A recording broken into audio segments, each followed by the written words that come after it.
आज के इस सेशन में हम बंगाल एंड द जमींदार्स का पार्ट 2 कवर करने वाले हैं। पार्ट 1 में हमने ये पढ़ा था कि जमींदार्स कौन होते हैं, राइट। ब्रिटिशर्स के द्वारा एक पॉलिसी को रोल आउट किया गया था जिसका नाम था परमानेंट सेटलमेंट 1793 में। इस परमानेंट सेटलमेंट की वजह से जमींदार्स की हालत इतनी ज्यादा क्यों खराब हुई थी वो हमने पार्ट 1 में कवर कर लिया था। अब हम इस सेशन में द राइज ऑफ जोतेदास पढ़ेंगे। जोतेदास कौन होते थे हम इसके बारे में इस सेशन में पढ़ेंगे, ठीक है। Now in a layman language में आपको बता देता हूं, जोतेदार्स विलेज हेडमैन हुआ करते थे। Now they were village headman, ठीक है। अब देखो जो जमींदार थी उनकी हालत काफी ज्यादा खराब हो रही थी। दिन पे दिन परमानेंट सेटलमेंट की वजह से जो जमींदार है वो डिफॉल्ट कर रहे थे। उनकी जो जितनी भी प्रॉपर्टीज थी उनको खुलेआम ऑक्शन कर दिया जाता था, राइट। अब इसके वजह से क्या हो रहे थे, जमींदार वीक हो रहे थे और एक ऐसा तबका था, राइट, जो कि राइज कर रहा था एंड ये वही लोग थे जिनको आज हम जोतेदार्स कहते हैं, ठीक है। अब ये जो जोतेदार्स हैं इनके पास हजारों एकड़ की जमीन हुआ करती थी। ये जितने भी आपके लोकल ट्रेड है इनमें इनका डायरेक्ट इन्फ्लुएंस हुआ करता था। साथ ही साथ मनी लेंडिंग की प्रोसेस में इनका पूरा डायरेक्ट एक्सेस हुआ करता था और जितने भी पुअर कल्टिवेटर्स थे उनके ऊपर ये अपनी पावर को बहुत इमेंसली एक्सरसाइज किया करते थे। तो जोतेदार्स आपको अब क्लियर होगा। अब देखो फ्रांसिस बुचानन ने अपने सर्वे में ये बताया कि नॉर्थ बंगाल के आसपास ना कुछ रिच पीजेंट्स रहते हैं जो कि धीरे धीरे जमींदार्स के डाउनफॉल की वजह से अपनी पावर्स को कंसोलिडेट कर रहे थे, अपनी पोजीशन को विलेज लेवल पे कंसोलिडेट कर रहे थे और ज्यादा राइज कर रहे थे। और फ्रांसिस बुचानन ने इन रिच पीजेंट्स को जोतेदार्स का नाम दिया। अब आपको बहुत अच्छे से क्लियर होगा। Now by the early 19th century, jotedars had acquired vast area of land, sometimes as much as several thousand acres. They controlled local trade as well as money lending, exercising immense power over the poor cultivators of the region. इसके बाद just because जो जोतेदार्स थे इनके पास बहुत हजारों एकड़ों की जमीन हुआ करती थी, तो क्या करते थे, जो जोतेदार्स है एक किसान को हायर करते थे और ये जो किसान है इनकी जमीन पे फसल उगाता था, राइट। और जो फसल का जो आधा हिस्सा है वो मालिक को दिया जाता था और बाकी का जो फसल है ये खुद लेके जाता था। जितना भी इक्विपमेंट्स वगैरह हुआ करते थे वो इस गरीब किसान के हुआ करते थे, लेकिन फिर भी जो आधा पार्ट है क्रॉप का वो जाता था जोतेदार्स के पास। अब ऐसे ही व्यक्ति को हम शेयर क्रॉपर्स बोलते हैं, अधियार्स बोलते हैं या फिर हम बर्दगार्स बोलते हैं। A large part of land was cultivated through sharecroppers, adhiyars or bardagars who brought their own plows, labored in the field and handed over half the produce to the jotedars after the harvest. अब आपको एक brief idea मिला होगा कि जोतेदार्स कौन होते थे, right. इसके बाद देखो विलेज लेवल की अगर बात की जाए तो जोतेदार्स दिन पे दिन ज्यादा पावरफुल हो रहे थे और ज्यादा इफेक्टिव हो रहे थे as compare to your zamindars. ऐसा क्यों हो रहा था, क्योंकि जो जोतेदार्स हैं वो विलेजेस में रहते थे और जो आपके जमींदार थे वो अर्बन एरियाज में रहते थे। तो जस्ट बिकॉज पुअर विलेजर्स के बहुत करीबी ये जोतेदार्स रहते थे तो इसकी वजह से ये लोग direct control in poor villages के ऊपर कर पाते थे। इसके बाद जोतेदार्स पावरफुल हो रहे थे तो ये क्या करते थे, ये जमींदार्स की ऑफिशियल कामों में ये उंगली किया करते थे, ये उनको अपनी ड्यूटीज नहीं करने दिया करते थे। जितने भी रयौत्स थे इनको मोबिलाइज करने में इनका हाथ होता था जोतेदार्स का, और साथ ही साथ कुछ ऐसी सर्कमस्टेंसेस क्रिएट करते थे जिसके वजह से ये जो जमींदार है वो डिफॉल्ट कर जाए अपनी पेमेंट से, जिसके वजह से अल्टीमेटली जो जमींदार की प्रॉपर्टीज थी वो ऑक्शन हो जाती, right. Now the in fact when the estate of the zamindars were auctioned for failure to make revenue payment, jotedars were often the amongst the purchasers. ऐसा ये क्यों करते थे, ताकि जमींदार को ये नीचा दिखा सके कि सालों से तुमने हमारे ऊपर इतना ज्यादा जुल्म किया, आज देखो तुम्हारी क्या हालत है और हमारी क्या हालत है, आज हम आपसे ऊपर जा रहे हैं और आप ही की संपत्ति हम खुद खरीद रहे हैं। ये इसलिए किया करते थे, समझ आया। इसके बाद जो जोतेदार्स थे वो सबसे ज्यादा आपके नॉर्थ बंगाल में पावरफुल थे। This is very important, star mark कर लो, ऑलराइट। और एक कमांडिंग फिगर्स की तरह इमर्ज कर रहे थे बंगाल के हिस्सों में, और इनको कुछ इलाकों में हलोदार्स बुलाया करता था या कुछ जो इलाके हैं यहाँ पर गंतीदार्स या फिर मंडल्स बुलाया करता था, राइट। और इनके राइज की वजह से कहीं ना कहीं जमींदारी अथॉरिटी दिन पे दिन वीक होती जा रही थी। अंडरस्टूड। सो यहाँ पर आप एक ब्रीफ लेआउट देख पा रहे होंगे कि उस जमाने में स्ट्रक्चर क्या होता था, राइट। सबसे टॉप पे आती थी आपकी कंपनी के डायरेक्टली नीचे आते थे जमींदार्स, जो कि टैक्स जो रेवेन्यू कलेक्ट करते थे और कंपनीज को देते थे। और ये रेवेन्यू कहां से कलेक्ट किया करते थे जमींदार? इन रयात से। रयात अपने अंडर रयाट्स को एम्प्लॉय करते थे ताकि वो फील्ड में काम कर सके। अब यहाँ पर आप देख पा रहे होंगे रयात के पैरेलल ही जोतेदार्स हैं। ऐसे रयाट्स जो कि अमीर हो जाते थे या फिर ये एक ट्रेडर बन जाते थे या मनी लेंडर बन जाते थे, उनको हम जोतेदार्स कहते हैं। जनरली ये विलेज के हेडमैन होते थे और इनके अंडर आते थे under ryots. Alright, so this was the actual structure of your rural Bengal. अब जमींदार्स की कुछ ड्यूटीज देख लो। Zamindars were responsible for first paying revenue to the company, distributing the revenue demands jama over villages. इसके बाद ईच विलेजेस रयाट्स बिग और small paid rent to the zamindars. अभी मैंने आपको समझाया। Jotedars gave out loans to other ryots and sold their produce. इसी की वजह से क्या हो रहे थे? जोतेदार्स अमीर हो रहे थे। Ryots cultivated some land and gave out the rest to the under ryot on rent. Under ryots paid the rent to the ryots. तो ये स्ट्रक्चर आपके बंगाल का हुआ करता था कुछ इस तरह से। अब आपको एक थोड़ा सा क्लैरिटी आई होगी कि उस जमाने में रेवेन्यू स्ट्रक्चर का फ्लो कैसे हुआ करता था। अंडर रयाट से रयाट, रयाट से जमींदार, जमींदार से कंपनी। सो गाइज, अब आपको क्या लगता है ये जो जमींदार्स हैं जो दिन पे दिन वीक होते जा रहे हैं और जोतेदार्स हैं जो दिन पे दिन राइज होते जा रहे हैं, अपनी पावर्स को कंसोलिडेट कर रहे हैं, अपनी अथॉरिटी को और ज्यादा मजबूत कर रहे हैं विलेज लेवल में, ये जमींदार्स शांत बैठेंगे? तो ऐसा बिल्कुल नहीं हुआ। जमींदार्स ने कुछ ऐसे वेज फाइंड आउट किए जिसकी वजह से ये अपनी जमींदारी राइट्स को सिक्योर कर पाए और उन्हीं में से कुछ स्ट्रैटेजीज को आज हम डिस्कस करेंगे। सबसे पहली स्ट्रैटेजी है फिक्टिशियस सेल। और फिक्टिशियस सेल में इनके पास बहुत सारे ऐसे तरीके थे जो कि राजा ऑफ बुर्दवान फॉर एग्जाम्पल अगर ले तो इन्होंने निकाली थी, जिसके तहत ये जो अपनी जमींदारी राइट्स थे अपनी मदर के नाम कर देते थे, जिसके वजह से ये अपनी जो प्रॉपर्टी है उसको सेफ रख पाते थे। क्योंकि उस जमाने में कंपनी की एक पॉलिसी होती थी, एक रूल हुआ करता था कि अगर विमेन के पास कोई प्रॉपर्टी है तो उनसे वो प्रॉपर्टी जब्त नहीं की जा सकती। और यहीं पर जो राजा ऑफ बर्दवान है वो अपनी प्रॉपर्टी का मालिक आज भी रहता था। समझ आया? Right. The authority of the जमींदार इन rural areas however did not collapse. Faced with an extraordinary high revenue demands and possible auction of their estate, they devised ways of surviving the pressures. Context produced new strategies और उन्हीं में से एक strategy है आपकी fictitious sale। बहुत important है, question आ सकता है। और यहाँ पर ये जो women वाला पॉइंट है ये भी बहुत इंपॉर्टेंट है। It involved a series of maneuvers. The Raja of Burdwan, for instance, first transferred some of his zamindari to his mother since the company had decreed that the property of women would not be taken over. इसके बाद जो second move था वो था auctions को manipulate करना अपनी agents के द्वारा। अब इस स्ट्रैटेजी के तहत ये लोग क्या करते थे, कंपनी को जानबूझ के अपना रेवेन्यू जो है वो नहीं देते थे और डेलिबरेटली ये कोशिश करते थे कि जितना भी डिमांड्स है वो दिन पे दिन पाइल अप होते जाए। अब इसकी वजह से क्या होता था, जो राजा ऑफ बर्दवान था या कोई भी जमींदार था उसका एस्टेट जो है ऑक्शन किया जाता था और कहीं ना कहीं जमींदार के खुद के आदमी इस प्रॉपर्टी को खरीद लेते थे और आगे जाके जमींदार को वापस से प्रॉपर्टी दे दिया करते थे। राइट, समझ आया ये वाला पॉइंट? अब एक बार जब राजा या जमींदार की जो एस्टेट है वो ऑक्शन कर दिया जाता था और इन्हीं के बंदे इसको खरीदते थे तो कंपनी वापस इनके बंदों के पास जाती थी कि आपने ऑक्शन में ये प्राइस को बिड किया था, अब आप वो मेरे को प्राइस दें।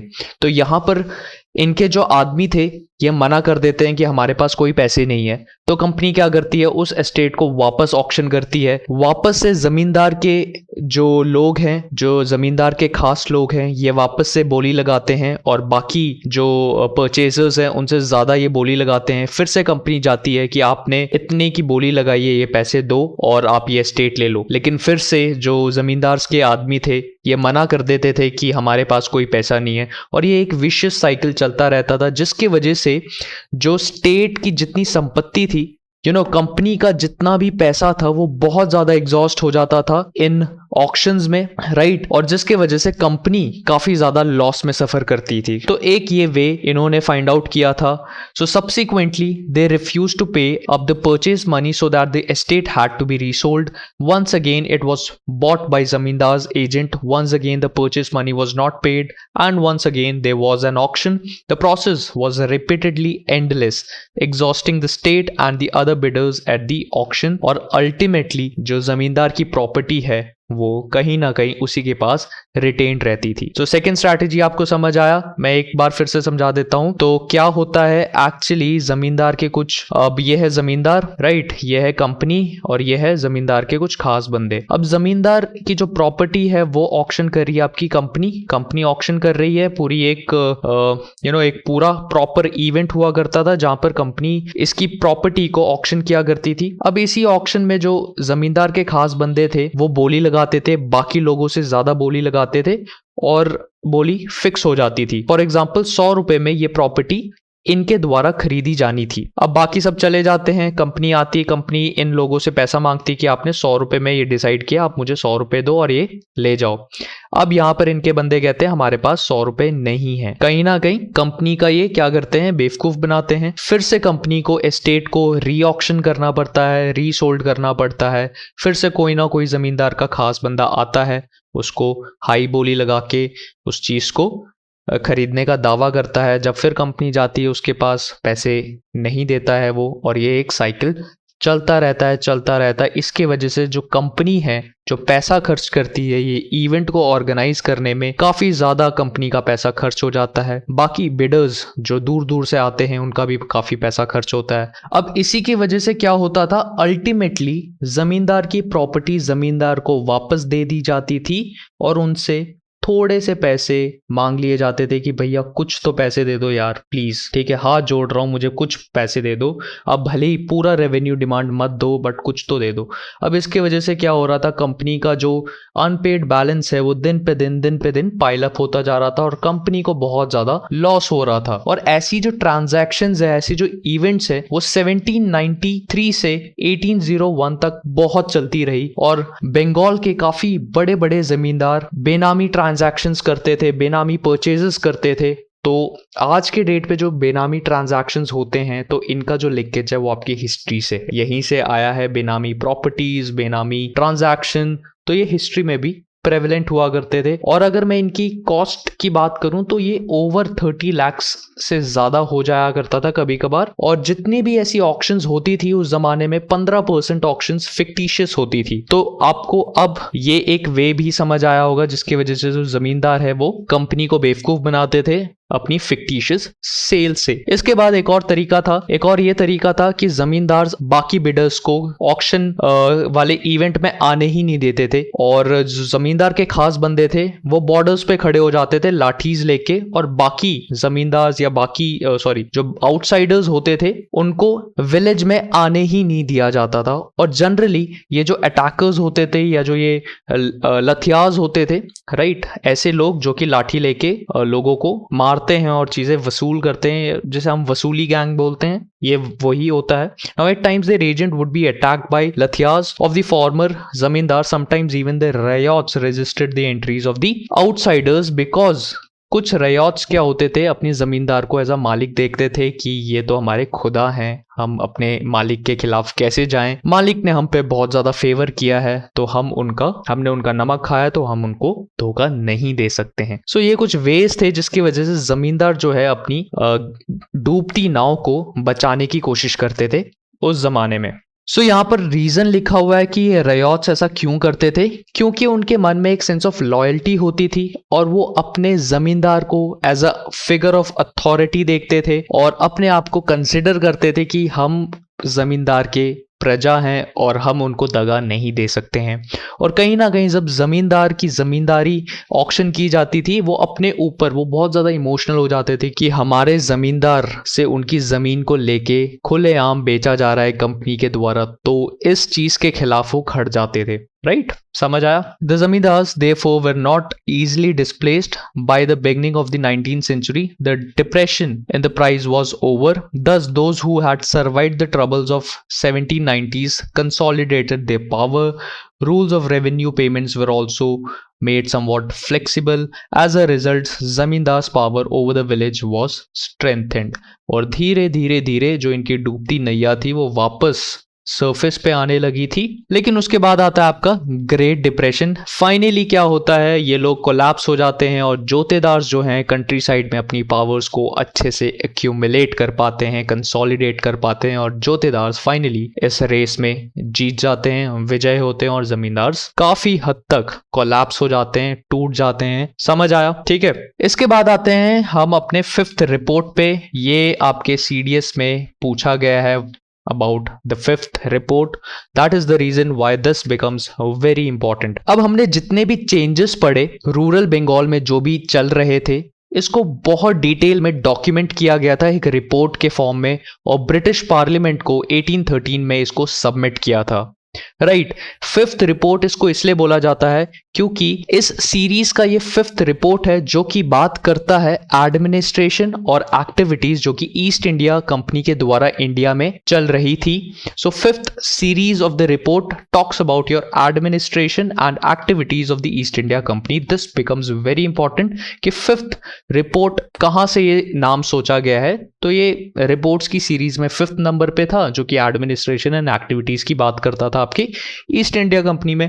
ज्यादा इसमें कोई कंफ्यूजन नहीं होनी चाहिए। अब जो ये 5th रिपोर्ट है इसमें 1002 पेजेस हुआ करते थे और 800 pages were appendices that reproduced petitions of zamindars, ryots, reports of the collectors from different district, statistical table on revenue returns and notes on the revenues and judicial administration of Bengal and Madras written by the official. So इस 5th report में जितना भी statistical data हुआ करता था, जितनी भी petitions होती थी जमींदार के द्वारा, रेयॉट्स के द्वारा, कलेक्टर्स की जितनी रिपोर्ट्स हुआ करती थी कि उनके डिस्ट्रिक्ट में एडमिनिस्ट्रेशन कैसे चल रहा है, उन सभी को कंपाइल करके इस 5th रिपोर्ट में डाला जाता था। Got it?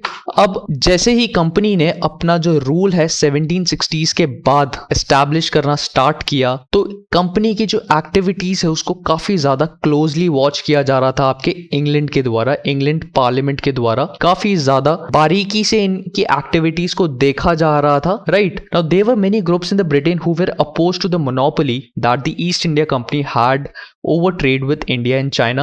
अब ये मोनोपोली की बात आप सभी को पता होगा कि एक चार्टर को पास किया गया था, क्वीन के द्वारा साइन किया गया था कि जो ब्रिटिश ईस्ट इंडिया कंपनी है उसको एक्सक्लूसिव राइट्स मिले गए हैं, मोनोपोली मिली हुई है कि वो एक्सक्लूसिवली इंडिया और चाइना से ट्रेड कर सकते थे। और बहुत सारे ऐसे ग्रुप्स हैं ब्रिटेन में जिसको ये बात खटकती थी और बिल्कुल अच्छी नहीं लगती थी। वो ये चाहते थे कि ये जो रॉयल चार्टर है इस कंपनी से वापस ले लिया जाए ताकि हम भी इंडिया और चाइना से ट्रेड कर सके। इसी की वजह से जो प्राइवेट ट्रेडर्स हैं इन एरियाज में ज्यादा होते जा रहे थे दिन पे दिन और वो चाहते थे कि इंडिया के ट्रेड में ये भी कुछ अपना शेयर पा पाए। और जो इंडस्ट्रियलिस्ट थे अपने ब्रिटेन में वो बहुत क्लोजली इंडियन मार्केट्स को देख रहे थे कि जैसे ही ये मोनोपोली हटे हम अपनी जो मार्केट है वो इंडियन मार्केट्स में एस्टैब्लिश करें और ब्रिटिश मैन्युफैक्चरिंग इंडस्ट्रीज में कहीं ना कहीं ये चीज बहुत ज्यादा एड करेगा। Got it? So there were many groups in the Britain who were opposed to the company that East India company had over the trade with India and China. These groups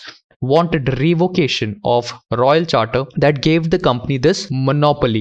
An increasing number of private traders wanted a share in the India trade and the industrialists of the Britain were keen to open up the Indian markets for the British manufacturers. Guys अब देखो Britain में क्या चल रहा था। Britain में जितने भी आपके बड़े बड़े पॉलिटिकल ग्रुप्स थे ना वो आपस में एक दूसरे से आर्ग्यू कर रहे थे कि जो कॉन्क्वेस्ट ऑफ बंगाल है वो सिर्फ और सिर्फ ईस्ट इंडिया कंपनी का ही फायदा कर रहा है, ना कि हमारे देश का। बहुत सारी ऐसी इंफॉर्मेशन आ रही थी जिससे ये पता चल रहा था कि जो कंपनी है वो इंडिया में बहुत ज्यादा मिस मैनेजमेंट कर रहा है, मिस रूल कर रहा है, एडमिनिस्ट्रेशन ठीक से नहीं कर पा रहा है।